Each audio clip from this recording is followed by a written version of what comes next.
Si Abraham at si Abimelech. Ika-20 kabanata. Umalis sina Abraham sa Mamre at pumunta sa Negev. Doon sila tumira sa kalagitnaan ng Kadesh at Shur. Hindi nagtagal, lumipat sila sa Gerar. Habang naroon sila, ang pakilala ni Abraham kay Sara sa mga tao ay kapatid niya ito. Kaya ipinakuha si Sara ni Haring Abimelech ng Gerar. Isang gabi, nagpakita ang Diyos kay Abimelech sa pamamagitan ng isang panaginip. Sinabi niya, "Mamamatay ka dahil kinuha mo ang babaeng iyan na may asawa na." Pero dahil hindi pa nagagalaw ni Abimelech si Sara, sinabi niya, "Panginoon, bakit niyo po ako papatayin at ang mga tauhan ko? Wala po akong kasalanan."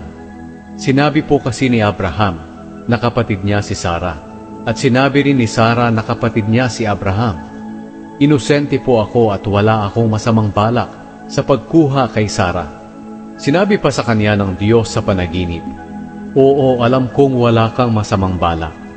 Kaya hindi ko ipinahintulot na magalaw mo siya para hindi ka magkasala sa akin. Pero dapat mo siyang ibalik sa asawa niya dahil ang asawa niya ay isang propeta. At ipapanalangin ka niya para hindi ka mamatay. Pero kapag hindi mo siya naibalik, binabalaan kita na mamamatay ka pati ang lahat ng tauhan mo." Kinabukasan, maagang ipinatawag ni Abimelech ang lahat ng opisyal niya at sinabi sa kanila ang tungkol sa kaniyang panaginip. At labis silang natakot. Pagkatapos, ipinatawag ni Abimelech si Abraham at tinanong, "Ano ang ginawa mong ito sa amin? Ano ba ang kasalanan ko sa iyo, na inilagay mo sa kapahamakan ang buong kaharian ko? Hindi tama ang ginawa mo. Bakit mo ito ginawa?" Sumagot si Abraham, "Akala ko po wala ni isa man dito na gumagalang sa Diyos. Kaya naisip ko na baka patayin niyo ako para makuha niyo ang asawa ko. Totoo po na magkapatid kami, pero sa ama lang at hindi sa ina. At napangasawa ko po siya. Nang sinabihan po ako ng Diyos na umalis sa tahanan ng aking ama, sinabi ko kay Sara na ipakilala niya na magkapatid kami, kahit saan kami pumunta. Sa ganito pong paraan, may papakita niya ang pagmamahal niya sa akin." Ibinalik ni Abimelech si Sara kay Abraham, at binigyan pa niya si Abraham ng mga tupa, baka, at mga aliping babae at lalaki. Pagkatapos sinabi niya kay Abraham, "Payag akong patirahin kayo sa aking lupain.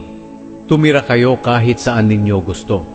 Sinabi rin niya kay Sara, "Bibigyan ko ang kapatid mo ng 1,000 pirasong pilak bilang katibayan sa lahat ng kasamahan ninyo na hindi kita nagalaw at para hindi sila mag-isip na nakagawa ka ng masama."